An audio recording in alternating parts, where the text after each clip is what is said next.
Tonight on Primetime Politics, a challenge to the carbon tax. Will he reverse all of this chaos and just axe the tax? Pierre Poilievre says Canadians should cast a ballot before any new increases on home heating are applied, as the premiers of Saskatchewan and Alberta cry foul over a home heating oil pause that benefits Atlantic Canadians. Coming up, we'll get some reaction from Liberal Cabinet Minister Randy Boissonnault. And an Israeli attack on a northern Gaza refugee camp will speak to an NGO working in the region about the humanitarian crisis that continues to unfold. This is Primetime Politics. Hello, everyone. I'm Michael Serapio. While the pressure on the Prime Minister is building, last week he announced a 3-year suspension on the carbon tax for home heating oil, a policy that benefits Atlantic Canadians more than any other. And now opposition Conservatives, along with the premiers of Saskatchewan and Alberta, want it extended to everyone in the country, regardless of heating source. But the Prime Minister is saying no, leading to this challenge from the Conservative leader today.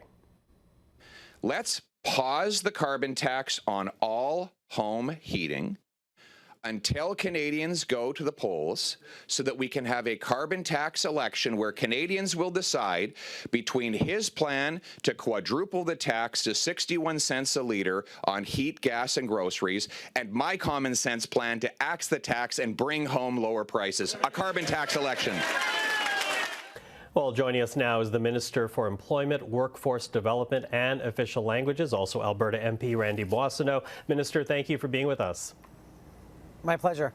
So I want to begin with Pierre Poilievre because he is making this challenge to your government to essentially hold a carbon tax election, saying what you need to do is suspend the carbon tax on all home heating, let Canadians decide whether or not they want this tax, and then move forward. What do you say to that? Well, look, I think it's pretty hypocritical of the leader of the official opposition to start changing his own game plan midstream when he ran on a price on pollution in the last election. And if we go to that particular issue in your question, Michael, we've now fought 3 elections on price on pollution, and even the Supreme Court has said that not only do we have the right to do it, it's now part of the law of the land, and the pricing mechanism works. We're, look, among G7 countries leading in emissions reduction, so we're going to fight another election in 2025, and if this is one of the issues that Pierre Poilievre wants to campaign on, bring it on. Bring it on in 2025, but not before that, because I think at this point, part of the issue here is the fact that so many Canadians are facing affordability issues, and a lot of them perhaps are much more focused on the carbon tax now than they were before. Well, I think we've been very clear with Canadians that we know that times are challenging. We are not exempt from global inflation, even though we're down closer to 3 than we have been in over a year. And I'm looking forward to interest rates coming down over time as well. But you know, Michael, that in our pricing pollution system, 8 out of 10 Canadians actually get more money back than they put in the system. That was the way that we designed the system at the beginning, because we knew that to set a pricing mechanism into a carbon reduction program was going to have to make sure that it didn't put Canadians out of pocket. So the wealthiest Canadians pay a little bit more, but 8 out of 10 Canadians actually get more money back. And what did we do? Like, if we actually break down what we did here, we accelerated the replacement of home heating oil with thermal pumps, what we call heat pumps, in areas of the country where we have energy poverty. So that means not the ability to switch to another source. We also have people who use home heating oil that tend to be amongst the lower income Canadians. And so if you're in one of these areas of the country and you're looking at a $20,000 bill to get off of home heating oil to heat pumps, it's simply out of reach. It's not possible. So with our rebates, we are now going to make sure that those heat pumps are essentially free, no cost to these Canadians. And why does it matter? So heating oil is 4 times more expensive than natural gas today, and it's also 2 times more emitting in terms of its carbon footprint. And so what we've done with this particular program is we've said a couple of things. We've said, look, we're going to make sure that we're there to help you get your heat pump. And once you get off that heat pump, your greenhouse gas emissions will be lower and your bill will be lower. So you're going to have more money in your pockets. And if we talk about the Alberta and Saskatchewan context, If those premiers want to provide the same opportunities that we're seeing with provincial premiers in Atlantic Canada, they're welcome to join with us and provide subsidy so that we can actually make sure that all Canadians who are on heating oil can switch to heat pumps and get off an expensive fuel that's also harmful to the environment. Okay, but you know, the decision to suspend the carbon tax on home heating oil, that benefits mainly Atlantic Canadians. But affordability challenges are what Canadians are facing coast to coast to coast. So why not help everyone, not through rebates, but by relieving them of these carbon taxes? So if we take a look at Alberta right now, natural gas was scoped into the plan that Alberta's on with the federal backstop, Michael. So like I heat with natural gas. Most of the people in Edmonton do the same unless they have a heat pump. All of those people are scoped into the program we have. They're already getting more back from our price on pollution program, the climate action incentive rebate, than they're paying to the natural gas company. So nothing's changed in Alberta. But to hear it from the Conservative leader, though, that's the very fact that you are having to intervene with home heating oil is an admission that the rebates do not cover the costs that people pay in carbon taxes. Well, it's not because of the carbon pricing that heating oil is inaffordable or out of reach for people. It's just a more expensive fuel because of the price that the companies have put on it, but it also is a more polluting fuel. And so we want to solve for both of those items, Michael. And I guess what I would say is the reason that we want to make sure that home heating oil gets solved for is because it's so much more expensive, because it's so much more polluting. And again, if the premiers want to make sure that their people can have access to the heat pumps, they can go into that space and join us. And we're already in discussions with BC and it's Prince Edward Island, Nova Scotia, and Newfoundland and Labrador that have already indicated that they will sign up. There is, of course, this charge that what's happening here is essentially a complex argument to justify a policy that's really meant to shore up bad numbers for the Liberals in Atlantic Canada. What do you say to that? Well, the other thing we didn't talk about is the fact that the rural top-up is going to be doubled. And if you take a look at who lives in rural Canada, right now there's way more Conservatives than there are Liberals. So if this was a Liberal-first policy, we would not have a rural top-up and we wouldn't have doubled it.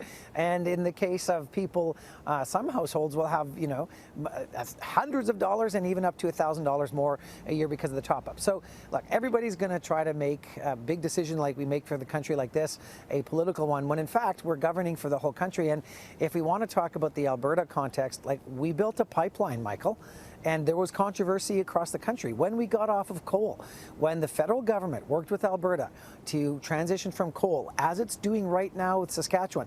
Did that do anything for Ontario residents or Quebec residents? No, because those provinces were already on hydro. And so there are different regional approaches to getting us to the point where we need to be a net zero. And I'll be really clear, because Minister O'Regan, when he was Natural Resource Minister, Minister Wilkinson now that he's Natural Resource Minister, and in my portfolio, it's really clear that we don't get to net zero as a country without the workers in Alberta and Saskatchewan, with the industry of those provinces and the governments. And that's why there's a working table in Alberta to work through these things. And so is there regional balance across the country? Absolutely. Do we govern for the whole country? Yes, we do.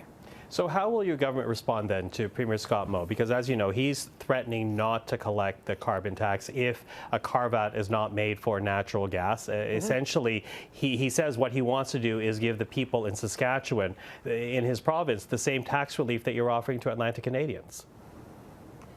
Well, the people who use home heating oil in Saskatchewan will get the same benefit that folks in Atlantic Canada get, as same will folks in Alberta. And look, the Premier, you can ask the Premier himself what he will do. The law is very clear, and it is a country of the rule of law, and Premiers are expected to follow and respect the laws of the land. Minister Boissonnault, appreciate the time. Thank you for this. Thanks, Michael. All the best.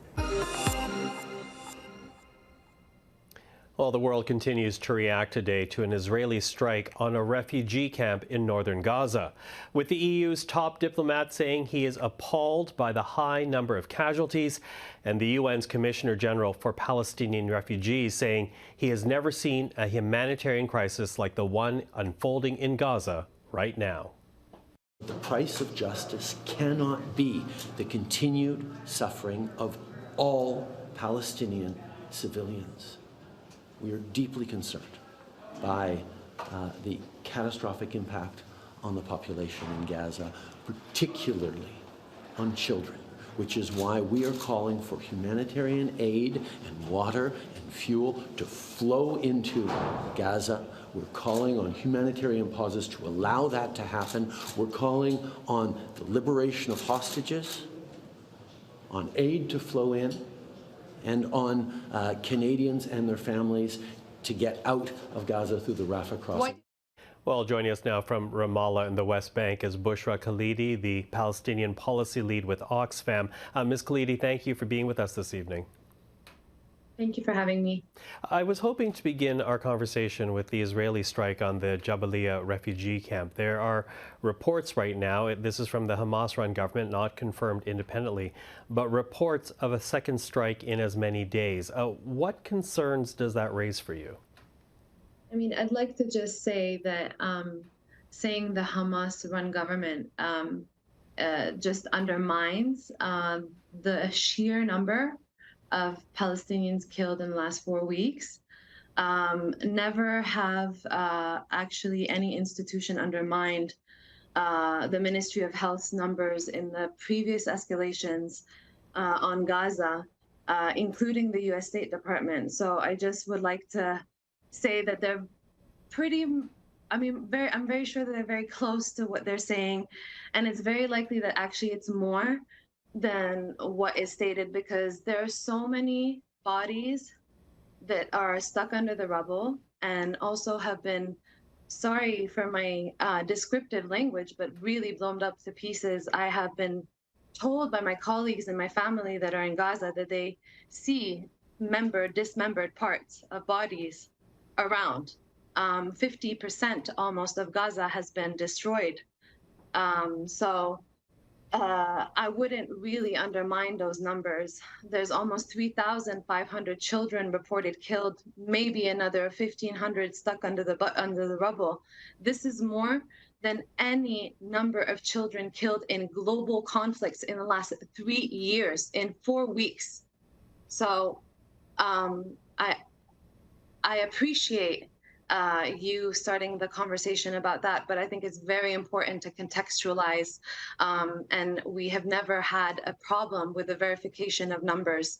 And this is also, by the way, because we cannot access the Gaza Strip as humanitarian workers and do those verifications. The United Nations has not been allowed to enter the Gaza Strip by the State of Israel. So, you know, had we also been able to go in, we would have been able to verify those numbers. Except that, and I understand what you're saying, and I understand this is a sensitive issue, but my point in saying that was that we have not been able to confirm this report of a second attack. I actually did not mention any numbers whatsoever. I'm asking you, if there was a second strike in as many days, what concerns does that raise for you? I mean, Jabalia is one of the most densely populated refugee camp in one of the most densely populated areas in the world. So it is overcrowded in Jabalia. A lot of people weren't able to leave. My family actually left to the south and then had to come back home because where they were had been around there had been airstrikes. So they're now back in Gaza City, and a lot of people have had to do that. A lot of people also are elderly, you know, unable to leave their homes, don't have relatives. Places in the south are overcrowded anyway.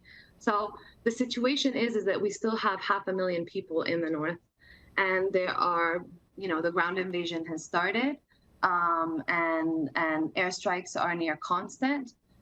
So the damage to civilian infrastructure and civilian lives is of epic proportions, really. So I've told you the numbers of children killed up to now, what it means in comparison to the globe and to other conflicts around the world, what has happened, and the intensity of the bombardments, from what I've heard from our colleagues that are there and my family as well, it has been really horrifying. And I think one of the most powerful testimonies are from parents and their children. I think the impact that this has on children in terms of the noise and the dust, the constant noise, you know, and the insomnia and the inability to sleep, the impact that that has on children is now beginning to really show past the shock of the first couple of weeks. So it is really tragic what's happened. And I appreciate that your organization has been calling for a ceasefire like many other humanitarian groups. What would you like to see from the international community right now? We need humanitarian aid and a ceasefire. We need an immediate ceasefire. We needed a ceasefire yesterday. We can't deliver aid without a ceasefire. How are we supposed to reach the north from Rafah with trucks without a ceasefire while, there might be bombardments? How are we going to get medical teams without a ceasefire to reach the hospitals in the Gaza City and the north and get, doctors and nurses and healthcare workers in? So the logistical challenge of delivering aid without a ceasefire is nearly impossible. We're talking about 2.2 million people, half of which are children. We need a ceasefire now, and we have seen it through the public support in every single major city of the world over the last couple of weeks. We have all seen it on our screens, and also we have seen 700, almost 700 organizations globally in an open letter calling the UNSG and member states to call for a ceasefire. And now we're seeing petitions all around, with one gaining over 700,000 signatures from individuals, including influential individuals.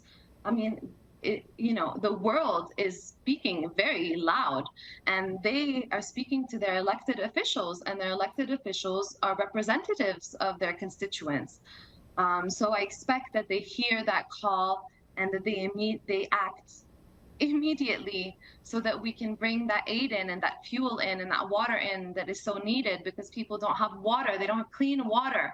They're drinking salty water, and they're all sick, and they all have, they're having digestion issues. The kids are sick. I mean, this is in my family at least. They're sharing, loaves of breads and cans of tuna. I mean, it's beyond belief, and we can't get in touch. We don't have really an ability to assess the situation, to understand in detail, because our conversations are so short, and we never know when we can speak. We're really just asking if you're still alive. So that has been the situation. Bushra Khalidi, thank you for the time this evening. Thank you for having me. Time now for a look at the other stories making headlines today. This year's National Silver Cross mother is Gloria Hooper, mother of the first Canadian peacekeeper killed in Bosnia.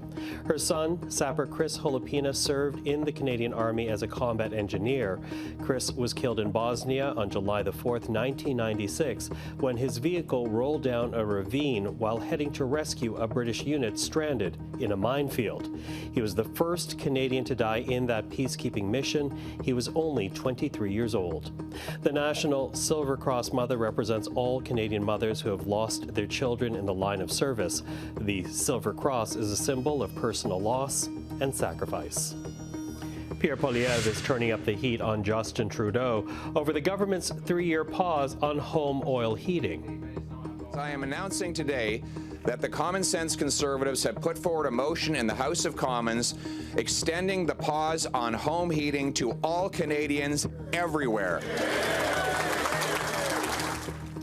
The exemption on home heating oil benefits mainly Atlantic Canadians. The government says it is a targeted program, but Conservatives say the exemption should apply to all, no matter the kind of heat they use in winter. A vote will take place Monday, but the results are non-binding. Ahead of Friday's meeting of the country's finance ministers, the Deputy Prime Minister has written an open letter to Premier Danielle Smith. The meeting is focused on Alberta's potential departure from the CPP, to which Chrystia Freeland writes, "The suggestion that Albertans would pay less in pension contributions under a provincial plan is ultimately based upon a flawed analysis. The CPP is the foundation of a secure and dignified retirement for tens of millions of Canadians, including Albertans. months. If Alberta were to withdraw from the CPP, the retirements of millions of Albertans would be at risk. While Alberta has a right to withdraw should it so choose, Albertans deserve to know that doing so would be historic, costly, and irreversible mistake. CPAC will have full coverage of the Finance Minister's meeting on Friday. And former BC Premier John Horgan has a new job. Today, the Prime Minister announced Horgan's appointment as Canada's next ambassador to Germany. Horgan was Premier of British Columbia from 2017 to 2022. Okay, let's bring polls analyst Éric Grenier into the conversation now, the man behind the Writ. Éric, always good to see you. Thanks for being here. Good to be here. So obviously, the Liberals' carbon regime is a hallmark of the Trudeau government. But given the times that we're in, how important is the environment to Canadians right now? It is still a top issue when Canadians are polled about what they care about. Climate change does rank up there. But what ranks above it are issues like affordability and inflation. And I think that one of the successes that the Conservatives have had over the last few years is casting the Liberals' climate change policy as more of a cost policy that is costing Canadians. And I think that's why we've seen that support for the carbon tax has been going down the longer it's been in place. Okay, so that's interesting languaging, the policy and priorities. But, you know, to hear it from the Liberals, because they are trying to make this about policy, they say this tax exemption on home heating oil is about greening a dirty carbon source with a better alternative for the environment. But up against that is the argument that really what the Trudeau Liberals are doing here are trying to shore up flagging numbers in Atlantic Canada. Just how are Liberals doing right now in Atlantic Canada? Not very well. And so it is hard to escape that conclusion when you look at the kind of numbers that we've seen in Atlantic Canada. The latest poll that we saw from Leger just today, it is a small sample size, but it had a 14-point lead for the Conservatives, and that is consistent with numbers that we've seen in most other polls, so that the Conservatives have now moved ahead in Atlantic Canada. Now, this is a region that the Liberals swept just in 2015. They still won the most amount of seats there in the last two elections. It's one of the pillars of the Liberals' re-election strategy, and it's completely crumbling. If an election were held today, a lot of Atlantic Liberal MPs would no longer be MPs. They'd be replaced by Conservatives, and in some cases, some New Democrats as well. Okay, well, let's carry that on because, you know, Pierre Poilievre today said basically any increases on a carbon tax on home heating should be paused until an election were held. Canadians can make a decision about the carbon tax. If an election were held today, what would happen? Well, Pierre Poilievre would get to make a lot of those decisions, I think, because it would be a Conservative majority government. We saw a poll again today from Leger, 14-point lead for the Conservatives. There were a couple polls last week that had it at 16 points for the Conservatives. There's really nowhere in the country that the Liberals are doing particularly well. They're well behind in Ontario. They're well behind in British Columbia. In Quebec, it's now a three-way race with the Bloc Québécois and, to a lesser extent, the Conservatives. You'd see a Conservative majority. It's just a question of whether it would be a big majority or a huge majority government, I think, right now. I think that's pretty much where it stands. For the other parties, though, they still have to take into consideration whether they would want an election. The Bloc would probably be no further ahead. The New Democrats might lose some seats, and both parties would lose a lot of influence in a House of Commons where the Conservatives have a majority. Mm-hmm. Okay, so how much is that is tied to leadership? How much is that about the issues that each party is focusing on?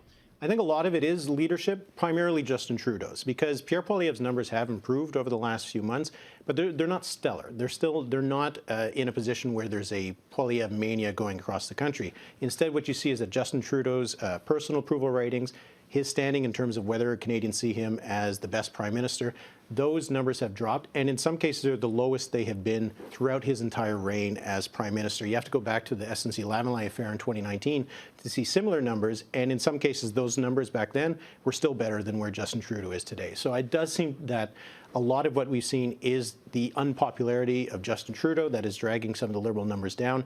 And Poilievre has shaved off a little bit of his unfavorables, and so that has improved their standing. But I think it is primarily the leadership question on the Liberal side that is driving a lot of these numbers. Okay.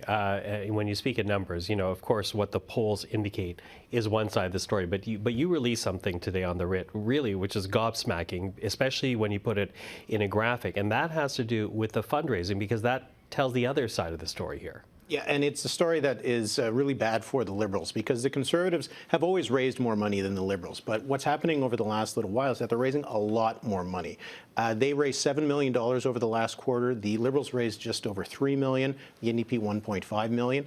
But if you look at it over the course of the year so far to date, the first 9 months of the year, the Conservatives have raised $13.5 million more than the Liberals. That's the biggest gap we've seen ever between those two parties over the first 9 months of a year. You have to go back to 2008 to find the last record, and that was $11 million. So the advantage that the Conservatives have in the polls is being replicated in the fundraising, and you see it across the country. The only place where the Conservatives aren't raising more money than the Liberals is in Quebec, and even there it's pretty close. So yeah, the dollars are following the polls, and that just makes it a lot easier for the Conservatives to buy ads and prepare for the next election. Okay, prepare for the next election. If the supply and confidence agreement holds, we're talking about October of 2025. Is there enough time for Trudeau to turn things around, or his brand recognition, his brand value, is that now just gone?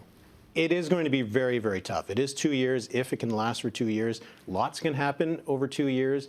Poilievre's numbers could come down enough that Justin Trudeau becomes, by comparison, the more palatable alternative. But there's not a lot of cases where a government is this far behind in the polls, this far out from an election, and is able to turn it around. One example was the 1988 election. Brian Mulroney and the Conservatives were trailing in the polls, but they had a free trade election. That was an issue that galvanized the country. It doesn't seem to me that the Liberals have that kind of issue that they can pull out in 2025 to turn all of this around and make it about something else other than Justin Trudeau. They've got a long ways to go, and it's not going to be easy. Yeah, and in the Mulroney case, he was asking for a second mandate, not a fourth mandate, which Justin Trudeau is asking for. And there's not a lot of examples of people getting that fourth mandate. Éric, thank you for this. We will speak again, but for now, Éric Grenier, polls analyst, the man behind the Writ. And that is today's program for this Wednesday. For everyone here at CPAC, thank you for watching. I'm Michael Serapio. Primetime Politics will be back tomorrow night, but up next, Estelle Bégin avec l'essentiel.